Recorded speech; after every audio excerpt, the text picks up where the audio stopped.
పెన్షన్ల ఇక్కట్లు వృద్ధులు మహిళలకు నరకం చూపిస్తున్నాయి. ఉదయం నుంచి పడిగాపులు పడ్డ పెన్షన్లు మాత్రం అందలేదు.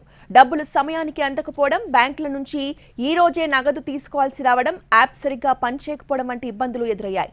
సాయంత్రానికి అరకొరగా మాత్రమే పెన్షన్లు పంపిణీ చేయగలిగారు అధికారులు.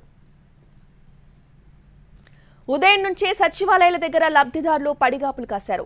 సచివాలయాలకు వెళ్లాల్సి రావడంతో వృద్ధులు, వికలాంగులు, వితంతువులు, ఇతర లబ్ధిదారులు అసౌకర్యానికి గురయ్యారు.